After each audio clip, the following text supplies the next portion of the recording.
ओम शांति। आज प्यारे बाप दादा के अनमोल मधुर महावाक्य हैं 20 मार्च 2026। आज की मुरली के सार में पाप कटेश्वर बाबा ने पुण्य आत्मा बनने की विधि बताई कि एक बाप की याद में रहो। जितना याद में रहेंगे उतना सच्चा सोना बनते जाएंगे। बाबा कहे तुम्हारी आत्मा और शरीर दोनों सतो प्रधान थे, सच्चा जेवर थे। आत्मा फिर सतो रजो तमो होती है तो शरीर भी ऐसे तमोगुणी मिलता है। बाबा बच्चों को राय देते हैं, बच्चे मुझे याद करो। भारत का प्राचीन राजयोग मशहूर है ना। बाबा कहे वह अब मैं तुमको सिखला रहा हूँ। मेरे साथ योग रखो तो इससे तुम्हारी खाद जल जाएंगी। जितना याद करेंगे उतना खाद निकलती जाएंगी, पुण्य आत्मा बनते जाएंगे। साथ में और स्मृति दिलाई कि तुम आदि सनातन देवी देवता धर्म के हो। तुम कर्म श्रेष्ठ थे, फिर रावण के प्रवेश होने से धर्म भ्रष्ट कर्म भ्रष्ट बन गए हो। अब अपने को देवी देवता धर्म का कहलाने में लज्जा आती है, इसलिए हिंदू नाम रख दिया है। फिर विशेष अनुभूति कराते हुए कहा कि शिव बाबा को साजन भी कहते हैं। तुम सजन या इस समय छीछी तमो प्रधान हो। अब बाप आए हैं, तुमको गुलगुल पावन बनाई अपने साथ ले जाएंगे, इसलिए उनको लिबरेटर गाइड भी कहा जाता है। बेहद का बाप वे हैं, सबको अपने साथ ले जाते हैं। और विशेष कहा कि बच्चे कहते हैं, हे मात पिता हम बालक तेरे, तुमरे कृपाते सुख घने रे। बाबा कहे और सब पुकारते रहते हैं और आप बच्चे साथ का अनुभव करते हैं। बाबा कहे अगर सबको यह पता पड़ जाए कि अभी देवी देवता धर्म का सैपलिंग लग रहा है तो पता नहीं क्या हो जाए। समझ जाए कि यही भारत सचखंड था, सदा सुखी थे। भगवान आकर कौड़ी से हीरे जैसा बनाते हैं तो कितनी भीड़ लग जाए। और अचल अडोल अवस्था का आधार बताया ड्रामा की स्मृति। सदा स्मृति रहे, यह बनी बनाई बन रही अब कुछ बननी नहीं। यह स्मृति रहे तो कभी भी कोई के पार्ट को देखकर मूंझेंगे नहीं। और पहला लेसन पक्का कराते कहा कि बच्चों को ओम शांति के अर्थ का तो पता है कि मैं आत्मा हूँ और मुझ आत्मा का स्वधर्म शांति है। मैं आत्मा शांत स्वरूप हूँ, शांति धाम की रहने वाली हूँ, शांति के सागर पिता की संतान हूँ। बाबा कहे यह लेसन पक्का करते जाओ।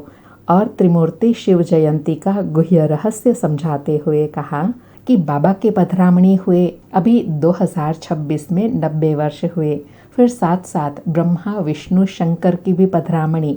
त्रिमूर्ति ब्रह्मा की जयंती कोई नहीं दिखाते। बाबा कहे दिखाना ज़रूरी है, क्योंकि बाबा कहते हैं मैं ब्रह्मा द्वारा स्थापना फिर से करता हूँ, ब्रह्मा द्वारा ब्राह्मण बनाता जाता हूँ। तो ब्रह्मा और ब्राह्मण वंशियों का जन्म अर्थात जयंती हुई। फिर दिखाता हूँ कि तुम सो विष्णुपुरी के मालिक बनते हो। और शंकर की जयंती भी हुई, क्योंकि तपस्या के द्वारा तुम्हारी याद से खाद निकलती जाती है। और नशा दिलाते स्मृति दिलाई कि बाप कहते हैं कि तुम हमारे बच्चे बनते हो तो मैं तुमको स्वर्ग का मालिक बनाता हूँ। पहले तुम हमारे बने, फिर मैं तुमको पढ़ाता हूँ।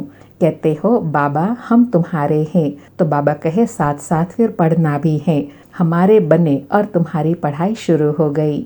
बाबा कहते हैं कि यह अंतिम जन्म है, कमल फूल समान पवित्र बनो। बच्चे बाबा से वायदा करते हैं, बाबा हम आपसे वर्षा लेने के लिए कभी पतित नहीं बनेंगे, हम पवित्र बन औरों को भी पवित्र बनाएंगे।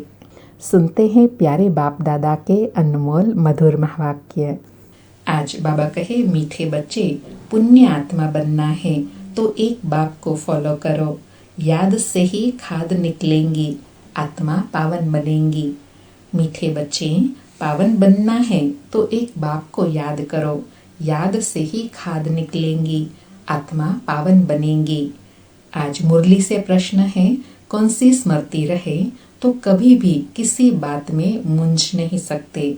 कौन सी स्मृति रहे तो कभी भी किसी बात में मूंझ नहीं सकते। उत्तर में बाबा कहे ड्रामा की स्मृति। बनी बनाई बन रही अब कुछ बननी नहीं। यह अनादि ड्रामा चलता ही रहता है, इसमें किसी बात में मूंझने की दरकार नहीं। कई बच्चे कहते हैं पता नहीं यह हमारा अंतिम 84वां जन्म है या नहीं। मूंझ जाते हैं। बाबा कहते मूंझो नहीं, मनुष्य से देवता बनने का पुरुषार्थ करो। सारी मुरली से धारणा के लिए सार है। पहला पॉइंट, हर एक के निश्चित पार्ट को जान सदा निश्चिंत रहना है। बनी बनाई बन रही, अब कुछ बननी नहीं, ड्रामा पर अडोल रहना है। दूसरा पॉइंट, इस छोटे से संगम युग पर बाप से पूरा वर्षा लेना है। याद के बल से खाद को निकाल स्वयं को कौड़ी से हीरा बनाना है। मीठे जाड़ के सैपलिंग में चलने के लिए लायक बनना है। आज प्यारे बाबा का वरदान है, बाप की याद में सदा मगन रहे, एक रस अवस्था बनाने वाले साक्षी दृष्टा भव। एक बाप की याद में सदा मगन रहे, एक रस अवस्था बनाने वाले साक्षी दृष्टा भव। स्पष्टीकरण है, अभी ऐसे पेपर आने हैं जो संकल्प स्वप्न में भी नहीं होंगे, परंतु आपकी प्रैक्टिस ऐसी होनी चाहिए जैसे हद का ड्रामा साक्षी होकर देखा जाता है। फिर चाहे दर्दनाक हो या हंसी का हो, अंतर नहीं होता। ऐसे चाहे कोई भी रमणीक पार्ट हो, चाहे स्नेही आत्मा का गंभीर पार्ट हो, हर पार्ट साक्षी होकर देखो, एक रस अवस्था हो। परंतु ऐसी अवस्था तब रहेंगी जब सदा एक बाप की याद में मगन होंगे।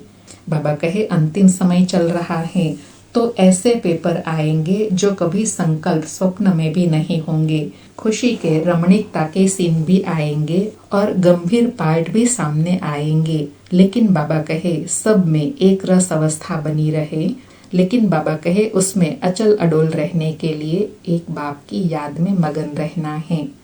आज का स्लोगन है, दृढ़ निश्चय से अपने भाग्य को निश्चित कर दो तो सदा निश्चिंत रहेंगे।